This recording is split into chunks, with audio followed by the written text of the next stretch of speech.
सहारा, ये ओम नाम है प्यारा। बहुत बहुत धन्यवाद लखनलाल आर्य जी। बहुत सुंदर कार्यक्रम का आयोजन आपके द्वारा हो रहा है और आप बहुत अच्छे संयोजक हैं। बहुत अच्छा, आप सभी को बांधते के रखते हैं, इसके लिए आपको बहुत बहुत बधाई। और आज के वक्ता हरिशंकर अग्निहोत्री जी को नमन करते हुए, सभी श्रोताओं को नमन करते हुए अपनी वाणी को विराम दूंगी। और निश्चित रूप से आप जब से हमारे आयोजन से जुड़ी हैं, हमारे इस कार्यक्रम में चार चांद आपके आने से लगे हैं और प्रभु भक्ति के जो आप भजन सुनाती हैं मधुर आवाज में, हमारे जितने भी श्रोतीवृंद हैं वो सुन करके आनंदित होते हैं। और निश्चित रूप से मैं आपका बहुत बहुत आभार व्यक्त करता हूँ। कविता आर्या जी, सुप्रसिद्ध भजनोपदेश का दिल्ली। अब मैं निवेदन करने लगा हूँ, आप अपने भाग्य के स्वयं निर्माता हैं, ये सत्य आपको और कोई नहीं बताएगा, केवल और केवल आर्य समाज का मंच और वेद के विद्वान ही इस सत्य को आपको बता सकते हैं। बाकी लोग तो आपसे कहते हैं कि आप आओ मेरी शरण में आ जाओ और मैं आपका भाग्य बदल दूंगा, आप आओ और मैं आपको मोक्ष का द्वार खोल दूंगा। जबकि आज का जो हमारा विषय है वो इसी को लेकर के आप अपने भाग्य के स्वयं निर्माता हो और एक ऐसे आर्य जगत के विद्वान, जैसा कि मैंने बताया कल से लगातार उनका आगवी दल के युवाओं को चरित्रवान बनाने के लिए, शरीर से बलिष्ठ बनाने के लिए, जो हमारी युवा पीढ़ी है ना, कि राष्ट्र नहीं होता विकासशील धन के भरे खजानों से, राष्ट्र नहीं होता विकासशील मोटर कार विमानों से, राष्ट्र नहीं होता विकासशील विश्व सुंदरी की शानों से, राष्ट्र होता है विकासशील चरित्रवान नौजवानों से। तो ऐसे चरित्रवान नौजवानों को तैयार करने वाले हमारे श्रद्धेय आचार्य हरिशंकर अग्निहोत्री जी आप सभी के बीच में, आप अपने भाग्य के स्वयं निर्माता, आप आवे, आर्य समाज मेहरौनी आपको बुला रहा है। स्वागत, वंदन, अभिनंदन।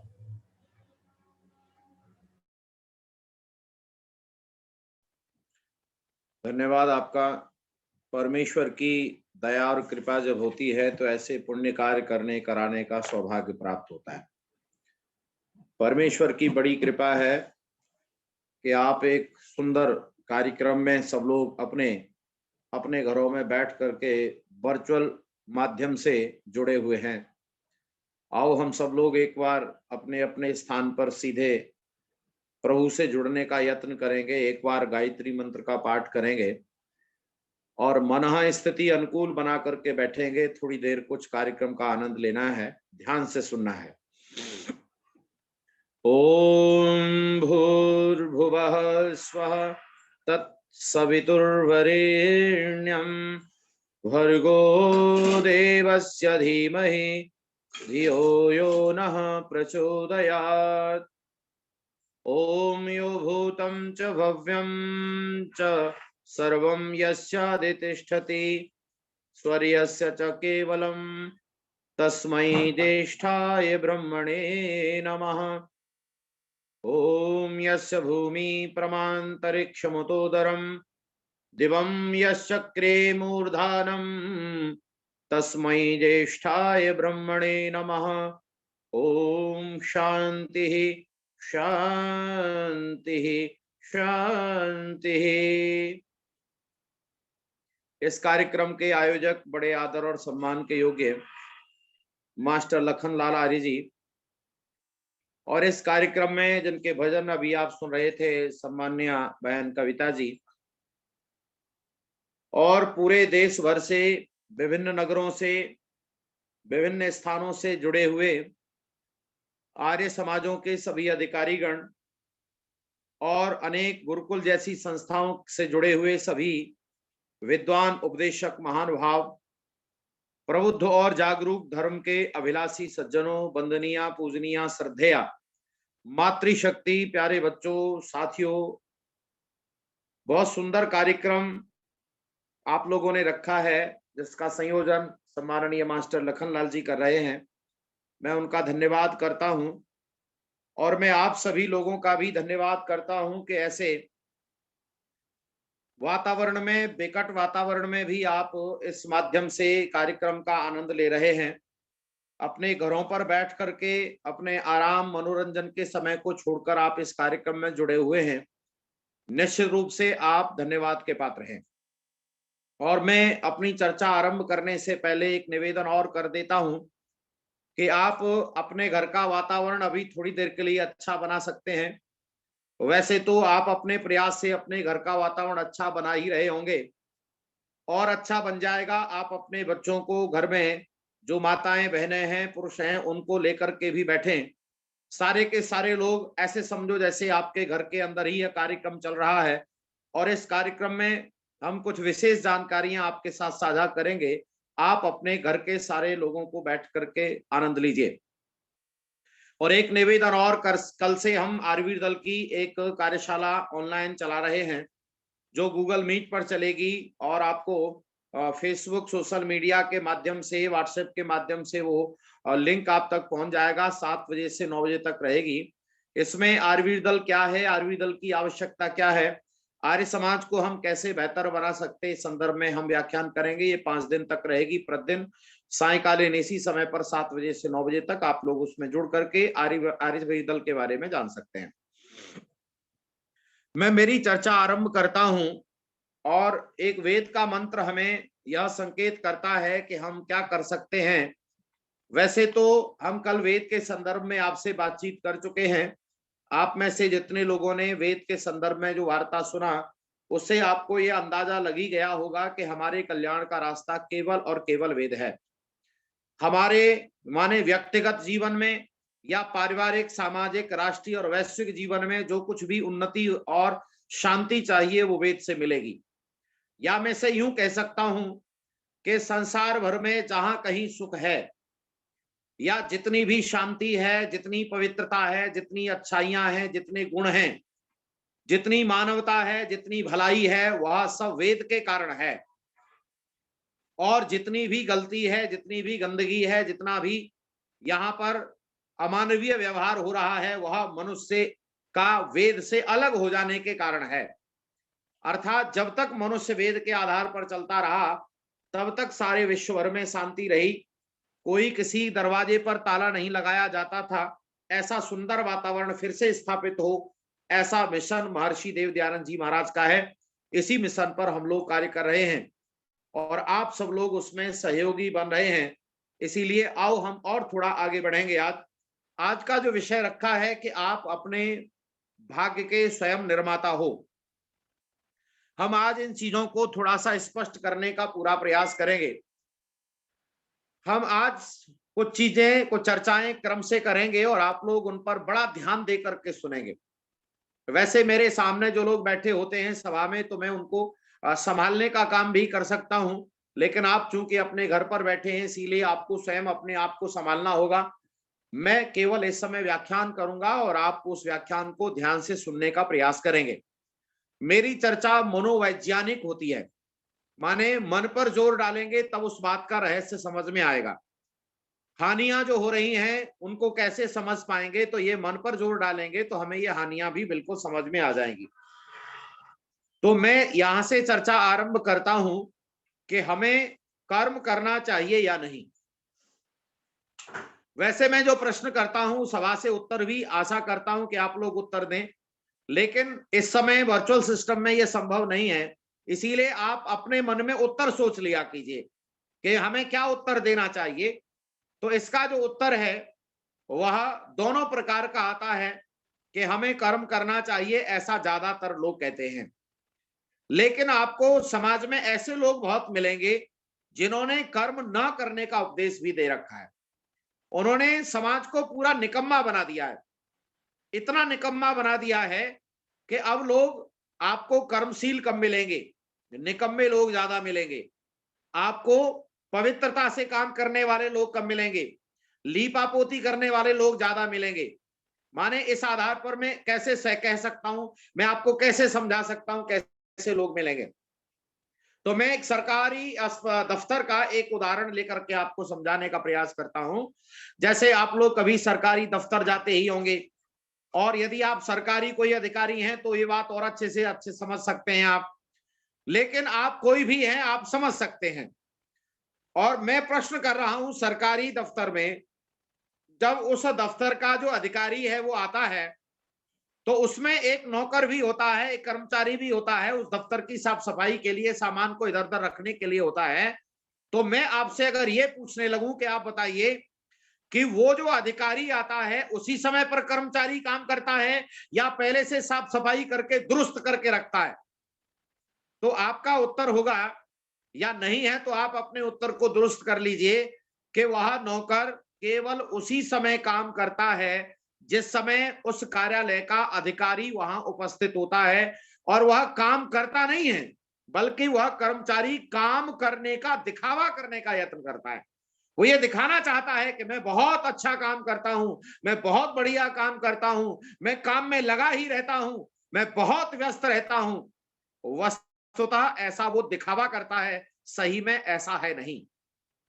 और मैं इस उदाहरण के आधार पर आपको ये कह सकता हूं, आप इसे कैसे समझेंगे आप मुझे किसी भी माध्यम से बता भी सकते हैं कि मैं कितना सही बता रहा हूं, कि भारत देश में आज जितने भी दफ्तर बने हुए हैं, चाहे वो सरकारी हैं, चाहे वो प्राइवेट हैं, चाहे वो किसी भी डिपार्टमेंट के बने हुए हैं, उन ज्यादातर बाबू जो होते हैं, ज्यादातर जो कर्मचारी होते हैं, ज्यादातर जो वहां लिपिक वर्ग आदि है या निम्न 4th क्लास कर्मचारी है, वह ज्यादातर ऐसा बन गया है कि वह 95% लोग ऐसे ही मिलेंगे जो काम अच्छा करने का दिखावा तो करते हैं लेकिन अच्छा काम करते नहीं हैं। मैं ठीक कह रहा हूं क्या? आप लोग इस बात को अंदाजा लगा सकते हैं, क्योंकि मैं आपको अपने अनुभव साझा कर रहा हूं। प्यारे बंधुओं, ऐसी स्थिति में आपको अंदाजा लग सकता है कि ऐसा भारत कैसे बन गया। जब कभी भारत ऐसा था कि कोई निकम्मा नहीं था, कोई मूर्ख नहीं था, कोई किसी प्रकार का आलस्य प्रमाद करने वाला, चोरी करने वाला नहीं था। किसी प्रकार की चोरी, ना मन की चोरी करता था, ना वाणी की चोरी करता था, ना कोई किसी प्रकार का सामान उठाता था। लेकिन आज ज्यादातर लोग ऐसे बनते चले जा रहे हैं। तो इसका सीधा साधा संबंध है, हमें कुछ ऐसा भी उपदेश दिया गया है, हमें निकम्मा बना दिया गया है। तो पहले मैं आपको यह बताऊंगा कि वेद क्या कहता है। तो प्यारे बंधुओं, वेद कहता है, कुर्वन्ने वेह कर्माणि जिजीविषेक्षितम समा। कर्म करते हुए 100 वर्ष तक जीने की इच्छा करो। जरा ध्यान देंगे, यहां पर दो बातें कही गई हैं, कर्म करते हुए और दूसरा है 100 वर्ष तक जीने की इच्छा करो। यहां मैं फिर एक प्रश्न कर सकता हूं कि हम कर्म ज्यादा करते हैं या इच्छाएं ज्यादा करते हैं? तो ज्यादातर लोग आपको ऐसे मिलेंगे जो इच्छाएं ज्यादा करते हैं, कर्म कम करने वाले लोग मिलेंगे आपको।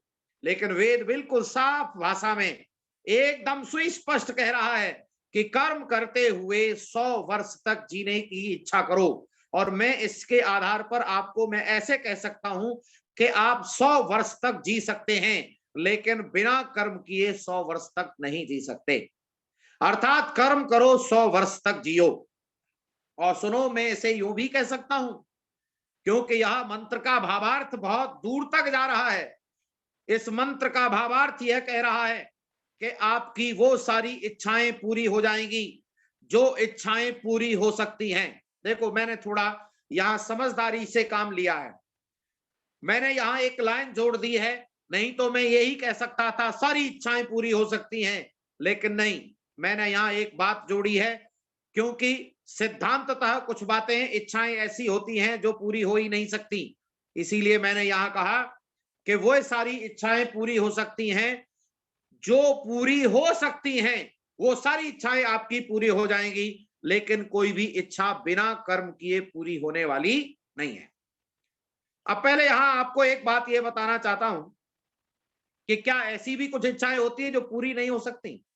हाँ, जैसे मेरी इच्छा है मैं परमात्मा बन जाऊं, तो यह इच्छा कभी पूरी नहीं होगी, क्योंकि वैदिक सिद्धांत यह कहता है कि आत्मा हमेशा आत्मा ही रहता है, वह कभी परमात्मा नहीं हो सकता। हाँ, वह क्या क्या बन सकता है यह अलग बात है। वह आत्मा मनुष्य के शरीर में आकर मनुष्य बन सकता है, मानवता पहन करके, मानवता को धारण करके मानव बन सकता है, मनुष्य बन सकता है। अगर वो देवत्व को धारण कर लेगा तो देवता बन सकता है, ऋषित्व को धारण कर लेगा तो ऋषि बन सकता है, और महर्षि, देवर्षि, ब्रह्मर्षि तक बन सकता है। परमेश्वर के आनंद को प्राप्त करने के लिए मोक्ष को प्राप्त कर सकता है, लेकिन वह परमात्मा नहीं बन सकता। इसीलिए आपकी इच्छा मोक्ष तक जाने की हो सकती है, वो सब आपको प्राप्त हो जाएगी, लेकिन परमात्मा नहीं बना जा सकता है, क्योंकि आत्मा अलग गुण है, अलग गुण रखने वाली सत्ता है, वह परमात्मा नहीं बन सकता। ऐसे ही एक और है इच्छा, जैसे परमात्मा से मैं प्रार्थना करूं, मेरी इच्छा है कि हे परमात्मा तुम जन्म ले लो, तो यह इच्छा भी कभी पूरी नहीं हो सकती, क्योंकि परमात्मा अकायम अविरणम अस्नाविरम शुद्धम अपापविद्धम, ऐसा वेद मंत्र कहता है कि परमात्मा काया में नहीं आता है, वह नस नाड़ियों में नहीं आता है, वो छिद्र रहित है। लेकिन आपको यह जानकर आज आश्चर्य होगा कि पौराणिक जगत में ऐसा भी कर दिया है, माने ऐसा भी प्रचारित कर दिया है कि मनु और शत्रुपा ने परमात्मा से प्रार्थना की और परमात्मा प्रकट हो गए, जबकि प्रकट होने वाला गुण परमात्मा में विद्यमान नहीं है। परमात्मा प्रकट हो गए और पूछने लगे कि ये बताओ क्या इच्छा है तुम्हारी, तो उन्होंने कहा हमारी इच्छा है कि आप जैसा कोई बेटा हमारे यहाँ जन्म लेना चाहिए। तो परमात्मा ने कहा मेरे जैसा तो कोई होता ही नहीं है, चलो मैं ही आपके यहाँ जन्म लूंगा करके। तो ऐसी अनर्गल बातें बहुत ढेर सारी चल रही हैं जो असंभव हैं, जो कभी पूरी नहीं हो सकती। इसीलिए मैंने आपको ये कहा कि वे सारी इच्छाएं पूरी हो सकती हैं, जो हो सकती हैं वो सब इच्छाएं पूरी हो जाएंगी, लेकिन बिना कर्म किए कोई भी इच्छा पूरी होने वाली नहीं है। यहां यह बात बहुत अच्छे से समझने योग्य है कि कोई भी इच्छा बिना कर्म के पूरी नहीं होगी। यहां आपके ऐसे भी अनेक प्रश्न हो सकते हैं कि जी कैसे कर्म किए जाएं, कर्म कितने प्रकार के होते हैं, कर्म क्या होता है। तो मैं यहां आपको बहुत ज्यादा बातें नहीं बता सकता, क्योंकि यह कई दिनों की चर्चा है और मुझे क्रमिक चर्चा करने में बड़ा आनंद आता है। आप मुझे कई दिनों तक लगातार सुने तब मुझे आनंद आएगा। एक एक दिन का एक एक बात का ट्रेलर देखना अलग बात है, उससे आपको ये अंदाजा तो लगेगा कि हमें और बेहतर सुनना चाहिए, लेकिन आपको बहुत ज्यादा जानकारी तभी मिलेगी या तो आप विद्वानों को ज्यादा से ज्यादा सुने और या आप ज्यादा से ज्यादा अध्ययन करें। तो मैं आपको अभी निवेदन कर रहा था कि कर्म करते हुए 100 वर्ष तक जीने की इच्छा करो, आपके 100 वर्ष जीने की इच्छा पूरी हो जाएगी, आपके स्वस्थ रहने की इच्छा पूरी हो जाएगी, आपकी संतान आदि की इच्छा पूरी हो जाएगी, आपके सुख भोग की इच्छा पूरी हो जाएगी, राज्य प्राप्ति की इच्छा पूरी हो जाएगी, और सबसे बड़ी इच्छा होती है, अगर कोई हो सकती है तो मुक्ति को पाने की इच्छा होती है, वह भी पूरी हो जाएगी। लेकिन बिना कर्म किए कोई भी इच्छा पूरी होने वाली नहीं है। इसीलिए वेद ने संदेश दिया है कर्म करते हुए। मैं यहाँ एक बात और आपको बता करके आगे बढ़ना चाहता हूं कि महर्षि दयानंद जी महाराज ने जब इस वेद मंत्र का अर्थ लिखा तो उन्होंने यहाँ कर्म करते हुए के साथ एक शब्द और जोड़ दिया है, ताकि बात एकदम साफ साफ स्पष्ट एक ही लाइन में समझ में आ जाए कि वेद विहित कर्म करते हुए। जरा ध्यान देना, वेद विहित कर्म करते हुए, केवल खाली कर्म करते हुए नहीं।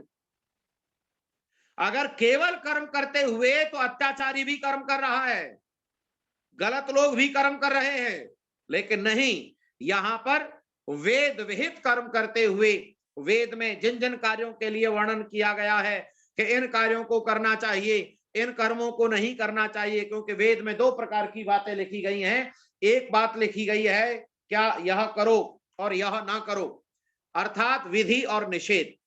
कौन कौन से कर्मों को करने के लिए कहा गया है वह हमें करना चाहिए, और जिन जिन कर्मों के लिए न करने के लिए कहा गया है हमें उन कर्मों को बिल्कुल भी नहीं करना चाहिए। आइए अब हम थोड़ा आगे बढ़ेंगे। मैं आपको यहाँ एक बात और बताना आवश्यक समझता हूं कि ये तो है वैदिक सिद्धांत, हम वेद के अनुसार कर्म करेंगे तो हमारी जो जो इच्छाएं हैं वो पूरी हो जाएंगी।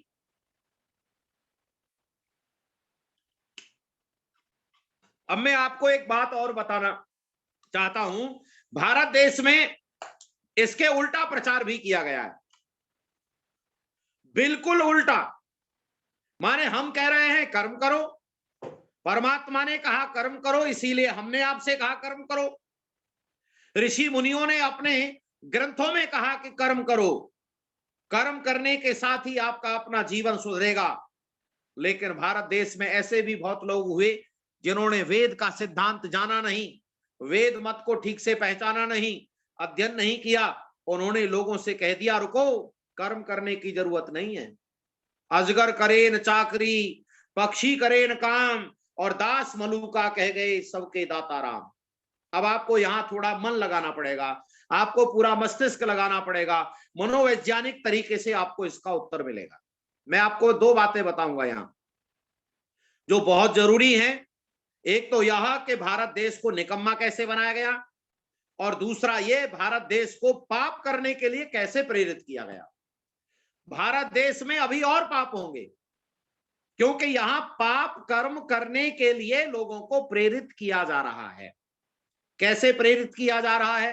क्या डायरेक्टली लोग कह रहे हैं पाप करो? नहीं, डायरेक्ट नहीं कह रहे, वो इनडायरेक्ट कह रहे हैं। वो लोग मनोवैज्ञानिक तरीके से कह रहे हैं, और हो सकता है वो लोग भी मूर्खता के कारण नहीं जानते हो कि इसका प्रभाव क्या पड़ेगा। लेकिन आज मैं आपको उसका मंथन करके मनोवैज्ञानिक अर्थ निकाल कर आपको बताऊंगा कि भारत देश में अत्याचार, अनाचार, व्यभिचार अभी और क्यों होगा, क्योंकि ये जितनी कथाएं हो रही हैं वे सब व्यभिचार कराने के लिए प्रोत्साहित कर रही हैं। अस्तु, पहले हम ये समझेंगे भारत देश निकम्मा कैसे बना। प्यारे बंधुओं, भारत देश के अंदर यह कहा गया अजगर करे न चाकरी, माने अजगर किसी की नौकरी नहीं करता, और पक्षी करे न काम, पक्षी तो कोई काम नहीं करता। तो फिर तुम्हें काम करने की क्या आवश्यकता है? जब सारे संसार के जंतु काम नहीं करते तो फिर आपको काम करने की कोई जरूरत नहीं है, सबका परमात्मा ही पालन पोषण करने वाला होगा। प्यारे बंधुओं, यहां पर ये कितनी अज्ञानतापूर्ण बात है, यह कितनी गलत बात है। इसको सुनने वाला, इसको समझने वाला अगर तनिक भी थोड़ा भी कम ज्ञान रखता होगा वो फंस जाएगा और निकम्मा हो जाएगा। इसीलिए मेरे देश भर में निकम्मे लोग हो गए। आपको एक जानकारी देता हूं, इतिहास की जानकारी है। मेरे देश में एक समय एक भी भिखारी नहीं होता था। मेरे देश में एक भी भिखारी नहीं होता था, और आज लाखों लाखों भिखारी हैं, लाखों करोड़ों की संख्या में हो तो भी कोई अतिशयोक्ति नहीं है, क्योंकि इसका आकलन किया जा सकता है। जब गणना होती है, जब जनगणना होती है, तब इसका आकलन सही सही हो जाता है कि कौन व्यक्ति का पैसा क्या है, वो क्या करता है। तो हर पेशेवरों का भी आकलन किया जाता है कि लोग डॉक्टर कितने हैं, इंजीनियर कितने हैं, वकील कितने हैं, मास्टर कितने हैं, तो वहां भिखारी कितने हैं, यह बात भी सामने आती है। माने लाखों की संख्या में, करोड़ों की संख्या में यहां भारत देश भिखारी हो गया। उन लोगों ने कर्म व्यवस्था को, पुरुषार्थ को छोड़ दिया है और भीख मांग करके अपना गुजारा शुरू कर दिया है। इससे आप अंदाजा लगा सकते हैं कि भारत देश कितने पतन की ओर जा रहा है। यहां पर एक व्यक्ति और हुए हैं, उन्होंने कमाल कर दिया। उन्होंने कहा आंख कान मुख बंद कर रहो, खाट पर सोए। आंख कान मुख बंद कर रहो, खाट पर सोए, और होनी होएगी तो होएगी, अनहोनी ना होए। ओहो, ये क्या कह रहा है, जरा सुनिए, इसको जरा ध्यान से सुनिएगा। ये कह रहा है आंख बंद कर लो, ना तो देखो, ना सुनो और ना कहो। आंख कान मुख बंद कर रहो, खाट पर सोए, चारपाई पर सो जाओ, जो हो रहा है वही होगा, और आपके कुछ करने से कुछ होने वाला नहीं है, अनहोनी ना होए। आप जरा ऐसा समझने वाले को जरा कहेंगे। अच्छा चलिए, मैं कुछ तरीके से आपसे बात करता हूं, आप थोड़ा समझेंगे। एक व्यक्ति इधर बैठा है मेरे पास, और एक व्यक्ति मेरे बाएं बैठा है, एक दाएं बैठा है। इन दोनों में से पहले मैं आपको एक बात बताता हूं, तभी ये बात कहूंगा। महर्षि दयानंद जी महाराज से 2 प्रश्न किए गए थे। उनमें से एक प्रश्न लेता हूं मैं यहां कि ये पूछा गया है, स्वामी जी आप बताइए, क्या परमात्मा की हम कठपुतली हैं? परमात्मा जो कराता है हमसे वही करते हैं क्या? तो ऋषि दयानंद जी महाराज कहते नहीं, आत्मा कर्म करने के लिए पूर्णतया स्वतंत्र है। आत्मा कर्म करने के लिए पूर्णतया स्वतंत्र है, लेकिन फल भोगने के लिए नहीं। अर्थात आप जो कर्म करोगे वही फल मिलेगा। इसीलिए कर्म आप कर सकते हैं, कर्म में कोई बाधा नहीं डालेगा, और आप फल पाने के लिए स्वतंत्र नहीं है, फल वही भोगना पड़ेगा जो आपने कर्म किया है। इसीलिए अब आप मेरी उस बात को सुनो, मैं जो आपको बताने वाला था। एक व्यक्ति मेरे बाईं ओर बैठा है, वह व्यक्ति मानता है जो हो रहा है वह सब होना ही है, उसे बदला नहीं जा सकता। और एक मेरे बाईं ओर दाईं ओर बैठा है, वह व्यक्ति ऐसा मानता है कि मैं जो कर रहा हूं वही कर सकता हूं, मुझे कोई बाधा उत्पन्न नहीं कर सकता। अब आप अंदाजा लगा सकते हैं, सामने होने वाले अत्याचार का विरोध कौन करेगा? पहले वाला व्यक्ति करेगा या दूसरे वाला व्यक्ति करेगा? तो सुनो, जो व्यक्ति ऐसा मानता है कि ये सब हो रहा है वही होगा, वह व्यक्ति किसी अत्याचार का विरोध नहीं करेगा, ना वो अपने जीवन के विकास के लिए पुरुषार्थ करेगा, ना वो किसी की सहायता करेगा। अरे वो तो निकम्मा बना रहेगा, क्योंकि सामने होने वाले अत्याचार को भी परमात्मा के द्वारा होने वाला मानेगा। लेकिन जो अपने आत्मा को, अपने आप को स्वतंत्र मानता है, तो वह सामने होने वाले अत्याचार का विरोध भी करेगा और अपने जीवन के विकास के लिए नित्य प्रति प्रतिदिन नहीं, हर घंटे, हर समय, हर मिनट पुरुषार्थ करता रहेगा। वह कभी आलसी प्रमादी होकर के ऐसे ही बेकार नहीं पड़ा रहेगा।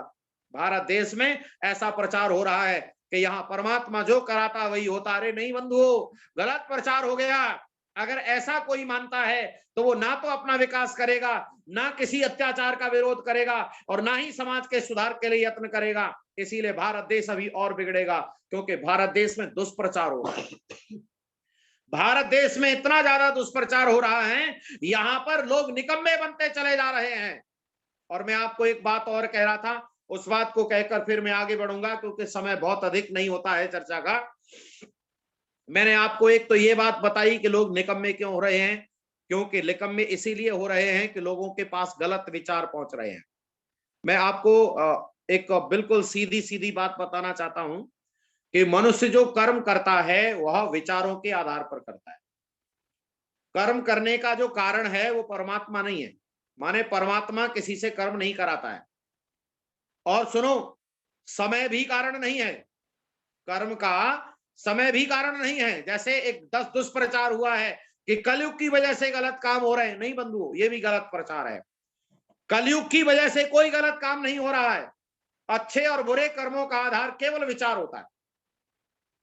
जब उठते हैं विचार तो उठता है आदमी, और गिरते हैं विचार तो गिरता है आदमी। आदमी के कर्मों का आधार विचार होता है, इसीलिए यहां पर विचारों को शुद्ध करना बहुत आवश्यक है। वैचारिक क्रांति है महर्षि दयानंद जी महाराज का आंदोलन। महर्षि दयानंद जी महाराज चाहते हैं कि भारत देश के अंदर जितने भी लोग हैं वे सब अपने विचारों को शुद्ध कर लें, और जिस दिन विचार शुद्ध हो जाएंगे उस दिन कर्म अपने आप ठीक हो जाएंगे। इसीलिए पहली बात मैंने आपको बताई कि कर्म क्यों निकम्मा क्यों हो रहा है आदमी, और आप दूसरी बात सुनो कि आदमी गलत काम क्यों कर रहा है। गलत काम इसीलिए कर रहा है क्योंकि कथाओं के माध्यम से भारत देश में लोगों को यह बताया जा रहा है कि आप कितना बड़ा भी अपराध कर लें, वह सब अपराध कथा सुनने मात्र से समाप्त हो जाता है। और यह एक कथा का माध्यम नहीं है, ये जितनी कथाएं चल रही हैं, आप जितनी कथाएं सुनेंगे उसमें एक महात्म समझाया जाता है। लोगों से पूछो जी इस कथा के सुनने का फायदा क्या है, तो लोग आपको बताएंगे इससे आपकी सारी मनोकामना पूरी हो जाती हैं। और भागवत लिखने वाले ने तो तनिक भी संकोच किए बिना ऐसा लिख दिया है। क्या लिखा है उसने भागवत के महात्म में लिखा है, यदि आपने चोरी कर ली है तो चोरी का अपराध आपका समाप्त हो जाएगा अगर आपने सप्ताह सुन लिया। अगर आपने कोई हत्या कर दी है तो हत्या का अपराध भी क्षमा हो जाएगा या दूर हो जाएगा, समाप्त हो जाएगा, यदि आपने कथा सप्ताह सुन लिया। और इसके बाद यह लिखने में तनिक लाज नहीं आई इस व्यक्ति को, इसने लिखा, और मैं आपको यहां एक बात और संकेत में बताना चाहता हूं, भागवत नाम का ग्रंथ व्यास जी ने नहीं लिखा है। व्यास जी तो हजारों वर्ष पहले थे, और जिसने लिखा है वह भवदेव नाम का व्यक्ति बहुत वर्षों के बाद, कम से कम 5000 वर्ष के बाद, व्यास जी महाराज के 5000 5,500 वर्ष के बाद इस व्यक्ति ने एक ग्रंथ लिखा और व्यास जी के नाम से दुष्प्रचारित किया गया है। अस्तु, इसने ये लिखा कि यदि आपने व्यभिचार कर दिया है, और व्यभिचार भी नहीं, अगर गुरु पत्नी के साथ भी व्यभिचार कर दिया है तो केवल सप्ताह सुनने मात्र से यह व्यभिचार समाप्त हो जाएगा, इसका फल आपको नहीं मिलेगा। और अगर ऐसा ही होता रहा, ऐसा ही लोग सुनते रहे, तो फिर कर्म क्यों करेंगे, अच्छे कर्मों को क्यों करेंगे, क्योंकि गलत कर्म करेंगे, कथा सुन लेंगे, गलत कर्म करेंगे, कथा सुन लेंगे, फिर भारत देश को कौन बचाएगा? अब अंदाजा लगाओ आर्य समाज की कितनी जरूरत है। आर्य समाज ऐसे ही आपके बीच अपना कार्य लेके नहीं आ रहा है। आर्य समाज के अंदर जितने भी प्रचारक लोग हैं, जितने भी अधिकारी लोग हैं, जितने भी कार्यकर्ता हैं, उनके अंदर हृदय में एक टीस रहती है। वो यह चाहते हैं मेरा देश फिर से एक सुंदर वातावरण जैसा बन जाए। वो इसीलिए जितने भी, देखो भारत देश के अंदर ही नहीं, पूरे विश्व भर में जितनी भी गंदगी है उसको दूर करने का उद्यम आर्य समाज कर रहा है। आर्य समाज मानवता को जो हानि पहुंचाता है, जो राष्ट्र को हानि पहुंचाता है, उन सब बातों के विरोध में आर्य समाज खड़ा है। आर्य समाज राष्ट्रवादी संगठन है, आर्य समाज मानवतावादी संगठन है। आर्य समाज के माध्यम से, ऋषि दयानंद के विचारों के माध्यम से, वैदिक सिद्धांतों के माध्यम से विश्व में शांति हो सकती है, अन्यथा नहीं हो सकती। इसीलिए प्यारे बंधुओं, मैंने आपको बताया कि मेरे देश भर में कितना दुष्प्रचार हो रहा है। आओ अब मैं आपको सीधे सीधे ले चलता हूं कि हम क्या कर सकते हैं। तो सबसे पहले अपने विचारों को शुद्ध करें, अपने विचारों को शुद्ध करें। और शुद्ध विचार करने के लिए हमारे पास वेद रूपी माध्यम है, हमारे पास सत्यार्थ प्रकाश है, संस्कार विधि है, ऋग्वेद आदि भाष्य भूमिका है, हमारे पास 6 दर्शन हैं जिनको वेद के उपांग कहते हैं, वेद के दर्शन हैं, और वेद के अंग हैं जिनको हम ज्योतिष, छंद, निरुक्त, व्याकरण आदि कहते हैं। हमारे पास वेद के उपवेद हैं जिन्हें आयुर्वेद, गंधर्ववेद, अर्थवेद और धनुर्वेद कहते हैं। वेद के ब्राह्मण ग्रंथ हैं जिन्हें ऐतिहासिक ग्रंथ भी कहते हैं, वेद के प्रसंगों को इतिहास में गाया गया है। और साथ ही साथ हमारे पास आरण्यक है, उपनिषद है, स्मृति आदि ग्रंथ हैं, और रामायण महाभारत जैसे ऐतिहासिक पवित्र ग्रंथ हैं। इनको पढ़ करके हमें अपने विचारों को पवित्र करना चाहिए। कर्म के विषय में अब मैं थोड़ी बात और करूंगा आपसे।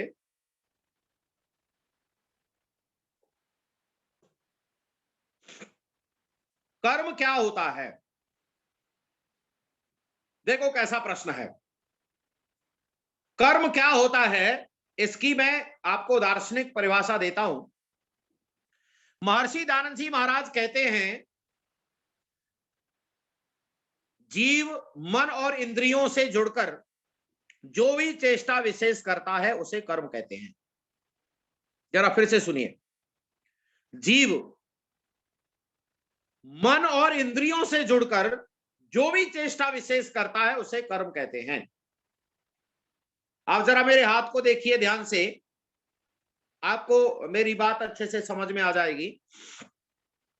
ये अंगूठा है, इसको थोड़ी देर के लिए हम जीव मानते हैं, आत्मा। और ये जो उंगली है यह बुद्धि है, यह मन है, यह ज्ञानेंद्रियां हैं, और ये कर्मेंद्रियां हैं। ये कार्य होने का सिस्टम है। आत्मा जब भी कोई कार्य करता है तो बुद्धि पूर्वक मन को नियुक्त करता है। आत्मा जब भी कोई कार्य करता है, ये शरीर का संचालन हो रहा है, वाणी निकल रही है, या जीवन में जो भी कार्य हो रहा है, जो भी कर्म हो रहा है उसका आत्मा कर्म करती है। आत्मा ही करता है, आत्मा ही भोगता है। आत्मा कर्म करता है बुद्धि और मन को नियुक्त करके, और बुद्धि और मन जब नियुक्त होते हैं, ज्ञानेंद्रियों से जुड़ते हैं तो ज्ञान अर्जित करते हैं, कर्मेंद्रियों से जुड़ते हैं तो कर्म करते हैं। इसीलिए प्यारे बंधुओं, आत्मा प्रमुख है कर्म करने के लिए, और शरीरम आद्यम खर्व धर्म साधनम, शरीर तो साधन है कर्म करने के लिए। कर्म शरीर नहीं करता, शरीर से कराया जाता है। तो आत्मा कर्म करता है, और जो भी चेष्टाएं करता है वह 2 प्रकार की होती हैं, एक शुभ और दूसरी अशुभ। शुभ कर्म और अशुभ कर्म। वैसे कर्म 4 प्रकार के होते हैं, मूलतः 2 प्रकार के होते हैं। एक कर्म होते हैं जिन्हें सकाम कर्म कहते हैं, एक कर्म कहते हैं जिन्हें निष्काम कर्म कहते हैं। ये जो सकाम कर्म क्या होते हैं, तो प्यारे बंधुओं, सकाम कर्म वे होते हैं जो संसार के भोगों की इच्छा से किए जाते हैं। माने मुझे यश की, कीर्ति की, मान की, सम्मान की, धन की, दौलत की इच्छा होती है, और मैं कर्म कर रहा हूं उन इच्छा से, तो वह कर्म सकाम कहलाएगा। और अगर मैं परमेश्वर की प्राप्ति की इच्छा से कर्म कर रहा हूं तो वह कर्म निष्काम कहलाएगा। तो ये सकाम और निष्काम 2 प्रकार के कर्म होते हैं, और सकाम 3 प्रकार के कर्म होते हैं, शुभ कर्म, अशुभ कर्म और मिश्रित कर्म। यहां पर मैं थोड़ा सा आपके भी चर्चा एक और कहना चाहता हूं, जैसे कि वैसे क्योंकि ये मैं सोच रहा हूं कि मुख्य मुख्य बातें आपके बीच आ जाएं, क्योंकि समय बहुत ज्यादा रह नहीं गया है। ये जो शुभ कर्म और अशुभ कर्म क्या होता है? वैसे ज्यादातर लोगों को अगर मैं ये तरीके से कहूं कि जी आप बताओ जीवों पर दया करना शुभ कर्म है या अशुभ कर्म है, तो आप में से ज्यादातर लोग सीधे सीधे उत्तर दे देंगे कि जी जीवों पर दया करना शुभ कर्म कहलाता है। लेकिन प्यारे बंधुओं, अगर मैं आपसे ये ऐसा पूछने लगूं कि विश्व स्तर पर कैसे लोगों की संख्या ज्यादा है, जीवों पर दया करना धर्म है, शुभ कर्म है, या जीवों की हत्या करना शुभ कर्म है, ऐसे लोगों की संख्या ज्यादा है पूरे विश्व भर में, तो आप विश्व का आकलन करेंगे तो पता लगाएंगे कि पूरे विश्व भर में ऐसे लोगों की संख्या ज्यादा है जो जीवों की हत्या करने को शुभ कर्म मानते हैं। जीवों पर दया करना उनके लिए शुभ कर्म नहीं है। तो आपकी बात सही होते हुए भी गलत हो गई। अगर विश्व स्तर पर देखने लगेंगे तो बहुमत के आधार पर हम तो फेल हो गए। इसीलिए एक बात मैं यहां इशारे से कहना चाहता हूं, सारी चीजों का निराकरण बहुमत से नहीं होता। सारी चीजों का निराकरण या सत्यासत्य का निराकरण कभी भी बहुमत से नहीं होता, क्योंकि अगर गलत लोगों की संख्या ज्यादा हो जाएगी तब फिर आप सही बात को स्थापित कैसे कर पाएंगे। इसीलिए महर्षि दयानंद जी महाराज ने बिल्कुल साफ कहा कि देखो, भीड़ से राय लेने की ज्यादा आवश्यकता नहीं है, जो वेद के विद्वान होते हैं उनसे राय लेने की जरूरत है। वो जो भी कह रहे होते हैं उनका अनुगामी बन जाना चाहिए, उनके आधार पर कार्य को अंजाम देना शुरू कर देना चाहिए। इसीलिए वेद के आधार पर हमें समझना है कि शुभ कर्म और अशुभ कर्म किसे कहते हैं। तो महर्षि दयानंद जी महाराज ने परिभाषा दी, जिन कर्मों से, किन कर्मों से, जिन्हें हम शुभ कर्म कहते हैं। कौन से कर्मों को शुभ कहते हैं? जिन कर्मों से मुझे सुख मिलता हो। केवल इतनी परिभाषा नहीं है, आप जरा ध्यान से सुनेंगे और पूरी बात को सुनेंगे। जिन कर्मों से मुझे सुख मिलता हो, जिन कर्मों से मेरे संबंधियों को सुख मिलता हो, मेरे परिवारीजनों को सुख मिलता हो, जिन कर्मों से दूसरे मनुष्यों और दूसरे प्राणियों को सुख मिलता हो, उन्हें शुभ कर्म कहते हैं। और जिनसे किसी को भी हानि होती हो, चाहे मुझे हानि होती हो, चाहे मेरे परिवार के लोगों को होती हो, मेरे संबंधियों, मेरे दूसरे मनुष्यों और दूसरे प्राणियों को हानि होती हो, उन कर्मों को शुभ कर्म नहीं कहा जा सकता, उन्हें अशुभ कर्म कहते हैं। इसीलिए प्यारे बंधुओं, शुभ कर्मों के बारे में ऋषियों ने बताया, अहिंसा, सत्य, अस्तेय, ब्रह्मचर्य, अपरिग्रह आदि, शौच, संतोष, तप, स्वाध्याय, ईश्वर प्राणिधान आदि, और धृति, क्षमा, दमो, अस्तेयम, शौचम, इंद्रिय निग्रह, धीर, विद्या, सत्यम, अक्रोधो धर्म के शुभ के लक्षण हैं ये। इसीलिए इनको हमें अपने जीवन में धारण करना चाहिए। अब हम कर्म के साथ सीधे सीधे आगे बढ़ने लगे हैं। कर्म तीन प्रकार के होते हैं। एक कर्म का नाम है क्रियमाण, क्रियमाण, और दूसरे कर्म का नाम है प्रारब्ध, और तीसरे का नाम है संचित। वैसे क्या है, ये जो क्रियमाण है ये एक ही कर्म है, एक प्रकार का कर्म है। और जितने प्रकार के कर्म होते हैं, चाहे वो शुभ होते हैं, अशुभ होते हैं, मिश्रित होते हैं, सकाम निष्काम होते हैं, दिन में होते हैं, रात में होते हैं, अपने लिए करता हूं, दूसरों के लिए करता हूं, या कृत है, कारित है, अनुमोदित है, मैं करता हूं, कराता हूं, या किसी का समर्थन कर देता हूं, या जितने प्रकार के मैं कर्म कर सकता हूं, वे सारे के सारे कर्म क्रियमाण कहलाते हैं। जरा ध्यान देना, एक बार फिर से सुनो। मेरे द्वारा जो भी कर्म किए जाते हैं वह चाहे शुभ होते हैं, चाहे अशुभ होते हैं, चाहे मिश्रित होते हैं। और मैं कर्म तीन प्रकार से करता हूं, मन से, वाणी से, शरीर से, मनोवाक देह संभव। मैं मन से कर्म करता हूं, मैं मन में जो सोच रहा हूं वह भी कर्म है। मैं वाणी से जो बोल रहा हूं वह भी कर्म है, और मैं जो शरीर से कर रहा हूं वो भी कर्म है।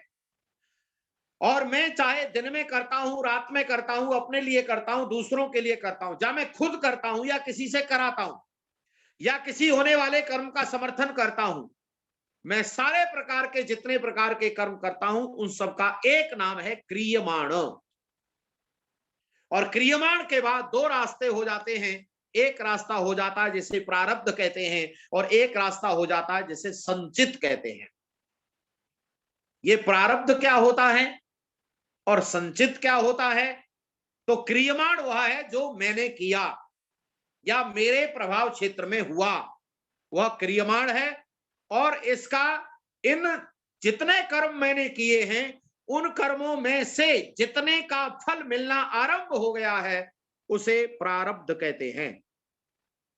और जो कर्मों का फल अभी हमें नहीं मिल रहा है उसे हम संचित कहते हैं, इकट्ठा कहते हैं। प्यारे बंधुओं, फिर से सुनो, क्रियमाण के दो रास्ते हैं, एक है प्रारब्ध, एक है संचित। प्रारब्ध उसे कहते हैं जिन कर्मों का फल मिलना शुरू हो गया है, जो हमने किए थे, और जिनका फल अभी नहीं मिल रहा है, वह इकट्ठे हो रहे हैं, उनको संचित कहते हैं। और प्यारे बंधुओं, इस प्रारब्ध को ही पौराणिक भाषा में भाग्य कहते हैं, इसे ही उर्दू में किस्मत कहते हैं। और अगर आपने मेरी बात समझ ली है तो अब आप मुझे बता सकते हैं कि कर्म बड़ा कि भाग्य? आपके पास एक प्रश्न आ गया, आप अपने मन में उत्तर सोचिए, क्या बड़ा है, कर्म बड़ा है या भाग्य बड़ा है? तो आपका उत्तर होगा, अगर नहीं है तो सही कर लीजिएगा, आपका उत्तर होना चाहिए कर्म बड़ा, क्योंकि कर्म से भाग्य का निर्माण होता है। भाग्य कर्मों का फल है। सतमूले तद विपाको जाति आयुर्भोगा, और जो हमें जाति, आयु और भोग के रूप में प्राप्त होता है। अब आप अपनी बात को नोट कर सकते हैं, आप अपने भाग्य के स्वयं निर्माता हैं, क्योंकि आपको जो कुछ भी प्राप्त होगा या जो कुछ भी प्राप्त हो रहा है वह सब आपके भाग्य से, प्रारब्ध से प्राप्त हो रहा है, और प्रारब्ध कर्म के आधार पर तैयार किया जाता है। अर्थात कर्म से ही प्रारब्ध का निर्माण होता है, प्रारब्ध ही भाग्य होता है। अर्थात आप अपने भाग्य के स्वयं निर्माण करने वाले हैं। आप क्या बनना चाहते हैं, क्या होना चाहते हैं, आपका भविष्य कैसा होगा, आपका कल कैसा होगा, अरे ये बात तो छोड़िए, आपका अगला जन्म किसका होगा, यह भी आपके कर्मों पर ही आधारित है। और आप बना सकते हैं, आप निर्धारित कर सकते हैं कि अगले जन्म में आप क्या बनेंगे। देखो मैंने क्या कह दिया, यह बहुत सामान्य बात नहीं कही है मैंने। आप कई बार सोचते हैं, यूं कहते सब परमात्मा के हाथ में है, हम पता नहीं परमात्मा हमें कहां भेज देगा। नहीं, परमात्मा के हाथ में नहीं है। परमात्मा तो चूंकि न्यायकारी है, इसीलिए वह न्याय करता है, तराजू पर तोल करके व्यवस्था करता है। हम जैसे जैसे कर्म एक तराजू के पल्ले में डाल देंगे, दूसरे तराजू में वैसा वैसा भाग्य हमको दे देगा। परमात्मा न्याय करता है। इसीलिए प्यारे बंधुओं, हम कर्म जैसा जैसा करेंगे वैसा वैसा भाग्य हमारा निर्धारित हो जाएगा। इसीलिए महर्षि पतंजलि ने इसको स्पष्ट करते हुए कहा, सतमूले तद विपाको जाति आयुर्भोगा। क्या मिलेगा हमें? हमें मिलेगा जाति। जाति का मतलब यहां जाट, नाई, धीमर, गूंजर, पंडित, यादव नहीं है। यहां जाति का मतलब है शरीर, आयु का मतलब है जीवन जीने की समय, और भोग का मतलब है हमारे लिए जो भी सामान हमें उपभोग के लिए प्राप्त होगा वह सब हमें हमारे कर्मों के आधार पर ही प्राप्त होगा। आइए इसको थोड़ा और समझते हैं। ऋषिवर दयानंद जी महाराज से प्रश्न किया, क्योंकि यहाँ एक झमेला थोड़ी है भारत देश में। भारत देश में इतना ज्यादा दुष्प्रचार है, ऐसी बहुत ढेर सारी एजेंसियां काम करती हैं। आपको जरा एक झलक दिखाता हूं, जरा आइए थोड़ा बाजार में घुमाता हूं मैं आपको। बाजार में एक दुकान ऐसी है, बाजार में एक दुकान ऐसी है जो ये कहते हैं कि अगले जन्म में हम मनुष्य ही बनेंगे हर बार। जरा ध्यान देना, बहुत अच्छे से ध्यान देना, और नहीं बात अगर फिसल गई तो बात समझ में नहीं आएगी। एक दुकान वाले लोग ये कह रहे हैं, एक मतावलंबी ये कह रहे हैं कि हम हर बार मनुष्य ही बनेंगे। जरा देखना, ऐसा अगर मान लिया जाए तो व्यक्ति अच्छे काम करेगा कि बुरे काम करेगा? तो प्यारे बंधुओं, मन पर जोर लगाने के बाद उत्तर मिलेगा कि बुरे काम ही करेगा, क्योंकि जब हर बार मनुष्य बनेंगे तो अच्छे काम करने की क्या जरूरत है। एक दुकान वाले ऐसे भी हैं जो ये कहते हैं अगले बार मनुष्य नहीं बनेंगे। कब बनेंगे? 84 लाख योनियों के बाद मनुष्य बनेंगे। हर योनि में जाना पड़ेगा, और जब 84 लाख योनियों के बाद मनुष्य बनेंगे, अच्छा ऐसा मानने वाला अच्छे काम करेगा कि बुरे काम करेगा? तो आप मन पर जोर लगाएंगे तो इसका उत्तर भी आएगा, बुरे काम करेगा। क्योंकि जब हम 84 लाख योनियों के बाद ही मनुष्य बनेंगे तो फिर अच्छे कर्म करके फिर पशु बनने से क्या मतलब है। अच्छा और सुनो, एक दुकान ऐसी भी है यहाँ भारत देश में, ऐसी दुकान है जो ये कहते अगला जन्म ही नहीं होगा। वो ये कहते हैं अगला जन्म ही नहीं होगा, और या तो जन्नत मिलेगी या दोजख मिलेगा। और जन्नत तो दोजख किसको मिलेगी?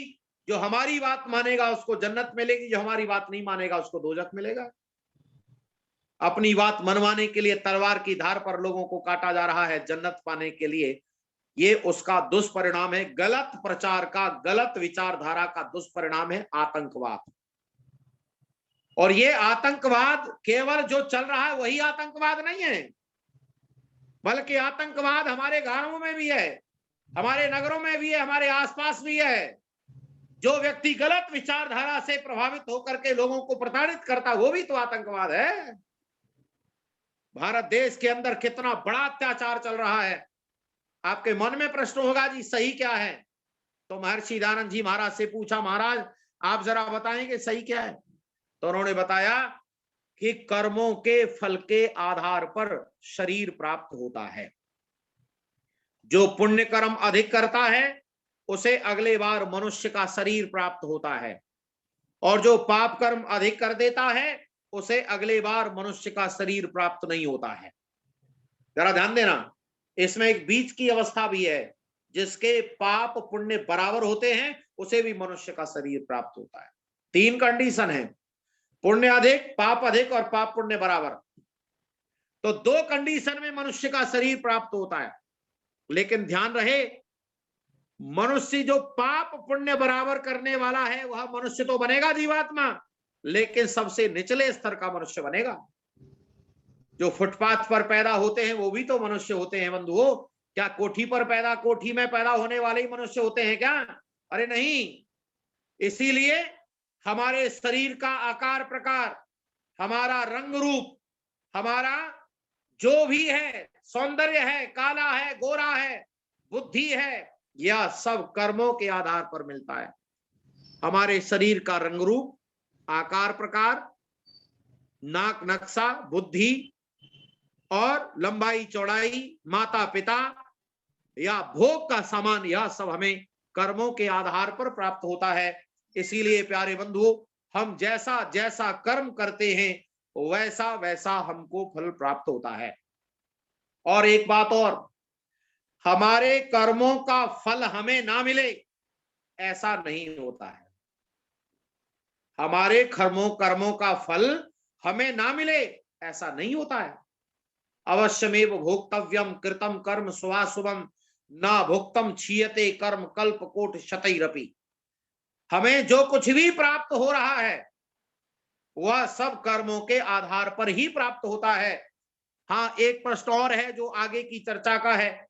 वह ऐसा भी है कि कई बार दूसरों के अत्याचारों से हमको दुख मिलता है, लेकिन उस दुख का और सुख का परिणाम जो भी आएगा वह परमेश्वर की न्याय व्यवस्था में ही होगा। अर्थात हमें जो दुख दे रहा है उसको भी उसके कर्मों का फल प्राप्त होगा, और हमें जो दुख प्राप्त हुआ है परमेश्वर उसका भी न्याय करेगा। हमारे अंततः किसी के साथ अन्याय नहीं होता। इसीलिए प्यारे बंधुओं, हमें अपने कर्मों पर ध्यान देना चाहिए। जो लोग अपने कर्मों को ज्यादा ध्यान से करते रहते हैं, अपने कर्मों की सजगता करते हैं, हर समय तत्पर रहते हैं, हर समय 24 घंटे इस बात का चिंतन करते हैं कहीं मैं खाली तो नहीं हो गया, कहीं मेरा समय बर्बाद तो नहीं हो गया, क्या मैंने वाकई में अपने आप को तैयार किया है। हाँ, अगर आप अपने आप को कर्मों के आधार पर जोड़ेंगे और जिस कार्य के जिस इच्छा से आप प्राप्त करने की इच्छा करेंगे वह आपका फल अवश्य प्राप्त हो जाएगा। आप क्या बनना चाहते हैं वह इस जन्म में भी। इसीलिए लोगों ने कहा कल, आपका कल आज पर निर्भर करता है, आपका कल आज पर निर्भर करता है। और दर्शन में एक बात और कही गई है, जरा ध्यान से सुनिएगा।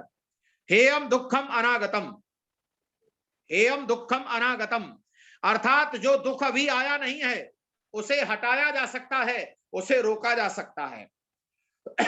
कैसे रोका जा सकता है? पहले दुख के कारणों को जानना पड़ेगा और उन कारणों को दूर कर देना होगा, तो वह दुख दूर हो जाएगा। ऐसे ही प्यारे बंधुओं, कारण कार्य के आधार पर आज हम इस समय जिन कारणों को इकट्ठा किए हुए हैं, कल उसका कार्य के रूप में हमें फल प्राप्त होगा। इसलिए कारणों को अच्छा जोड़ो, अपने शरीर के स्वास्थ्य का ध्यान रखते चलो, तो निश्चित रूप से आपको बहुत लाभ होगा, बहुत सुख प्राप्त होगा। आप धन के आयाम जोड़ते चलो तो आपको धनवान मिलने में कोई अव्यवस्था नहीं होगी। इसीलिए ऋषियों ने इसका एक क्रम बताया, जल बिंदु निपाते न क्रमशः पूर्यते घट स हेतु सर्व विद्यानाम धर्मस्य च धनस्य च। आप धनवान होना चाहते हैं तो धन के लिए प्रयास करना शुरू करो, आप बलवान होना चाहते हैं तो बल के लिए प्रयास करना शुरू करो, यदि आप विद्वान होना चाहते हैं तो विद्या के लिए ग्रहण करने के लिए निरंतरता बनाए रखो। सही दिशा में निरंतर अभ्यास आपको परमात्मा की व्यवस्था तक पहुंचा सकता है। इसीलिए अंग्रेजी में भी एक कहावत है, practice makes a man perfect. अगर आप बराबर प्रैक्टिस करेंगे तो आप परफेक्ट हो जाएंगे। आप अपने जीवन में जो चाहते हैं वह सब आपको प्राप्त हो सकता है, और केवल अपने आप को सही दिशा में निरंतर कर्म करने से। तो ये मैंने थोड़ी सी चर्चा आपके बीच की। आप अपने भाग्य के स्वयं निर्माता हैं, आप जैसा बनाना चाहते हैं वैसा बनेगा। आप अपनी संतान को जैसा बनाना चाहते हैं वैसी आपकी संतान बनेगी। आप अपने घर को जैसा बनाना चाहते हैं वैसा घर आपका बनेगा, लेकिन जादू की छड़ी से नहीं, तंत्र यंत्र टोने टोटके झाड़ फूंक नाकनी शाकनी भूत प्रेत और मूर्ति पूजा से नहीं। अगर किसी के मन में किंचित भी ये बात बैठी हुई है कि हम इन साधनों से सब ठीक कर लेंगे, तो बहुत बड़ी दुविधा में है, बहुत बड़ी गलतफहमी में जी रहे हैं। तंत्र यंत्र टोने टोटके झाड़ फूंक नाकनी शाकनी भूत प्रेत मूर्ति पूजा से कोई कार्य सिद्ध नहीं होगा। हमारी कामनाएं सिद्ध नहीं होंगी। कामना सिद्ध होंगी तो केवल कर्म करने से सिद्ध होंगी, ज्ञान पूर्वक कर्म करने से सिद्ध होंगी, सही दिशा में कर्म करने से सिद्ध होंगी। आओ ऋषि दयानंद के संदेश को हम अपने जीवन में धारण करें और निरंतर उत्तरोत्तर आगे बढ़ते रहें, तो निश्चित रूप से कल्याण का रास्ता प्रशस्त होगा। आपने मुझे काफी देर तक सुना, वार्तालाप करने का समय समाप्त हो रहा है। प्यारे बंधुओं, मैं आप सभी का हृदय से धन्यवाद करता हूं। दूर दूर नगरों से आप सभी लोग जुड़ करके इस कार्यक्रम का आनंद ले रहे थे।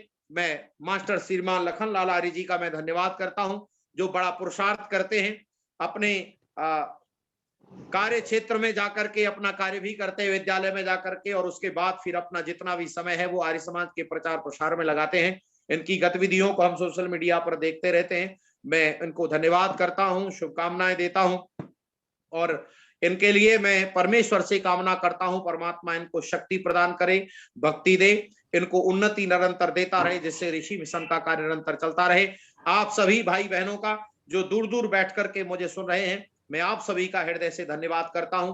कोई भी बात, कोई प्रश्न अगर आपको करना हो तो मेरा स्क्रीन पर मेरा नंबर चल रहा है, आप मुझे मेरे नंबर पर फॉलो कर सकते हैं, व्हाट्सएप पर मुझे मैसेज कर सकते हैं। कल का कार्यक्रम के लिए आप लोग जुड़ना चाहें तो उसी नंबर पर आप मुझे मैसेज करें, मैं आपको कल का लिंक भेज दूंगा। 7 बजे से 9 बजे तक ये कार्यक्रम रहेगा। आप सभी का एक बार फिर से बहुत बहुत धन्यवाद। परमेश्वर सबका कल्याण करे। इति ओम शम। सबका पुनश्च धन्यवाद। बहुत बहुत आभार आचार्य हरिशंकर अग्निहोत्री जी, जिन्होंने बहुत ही तर्क और युक्ति और प्रमाण सहित हम सभी के बीच में आप अपने भाग्य के स्वयं निर्माता है इस विषय को रखा। निश्चित रूप से आप चिंतन और मनन करिए। जो भी आपको दुविधा हो, किसी भी प्रकार का प्रश्न हो, तो आचार्य जी का नंबर आप उनसे ले सकते हैं। चैट बॉक्स में भी वो अपना नंबर डाल दें बिहार। और मैं आपको बता दूं कि ये सिलसिला ईश्वर की कृपा से अनुभव रूप से चलता रहेगा। कल आपको अथर्ववेद में पृथ्वी माता की दिव्य शक्तियों का गुणगान, और दूसरा दिन मतलब 26 और 27 तारीख को, 26 को है अथर्ववेद में पृथ्वी माता की दिव्य शक्तियों का गुणगान, और 27 को है सृष्टि का परम रस उद्गीत ओम छंदोक उपनिषद। ये व्याख्यान लेकर के आपके बीच में चंद्रशेखर शर्मा जी ग्वालियर कल 2 दिन के लिए आपके बीच में आएंगे और 28 तारीख को पुनः शंका समाधान को लेकर के विश्व विख्यात स्वामी विवेकानंद परिव्राजक जी आत्मा परमात्मा के जो भी आपके प्रश्न हो आप मेरे व्हाट्सएप नंबर पर डाल दें ताकि आपका शंका समाधान किया जा सके। और सोमवार से पुनः जो है विमलेश बंसल जी, और विमलेश बंसल जी के बाद में गायत्री मंत्र की या मंत्र विचार, गायत्री मंत्र का विचार, उसकी व्याख्या के लिए 2 दिन के लिए आ रहे हैं स्वामी विष्णुमित्र वेदार्थी जी। विष्णुमित्र वेदार्थी जी 2 दिन के लिए आपके बीच में रहेंगे, मंगलवार और बुधवार को। ये आगे की सूचना आपको प्राप्त होती रहेगी। और मैं निवेदन करूंगा सम्मानी अपने गुरुजी से, पंडित बाबूलाल द्विवेदी जी से, कि वो अपना आशीर्वाद दें। पंडित बाबूलाल द्विवेदी जी अपना ऑडियो वीडियो खोल लीजिए। सम्मानी पंडित बाबूलाल द्विवेदी जी अपना ऑडियो वीडियो खोल लीजिए।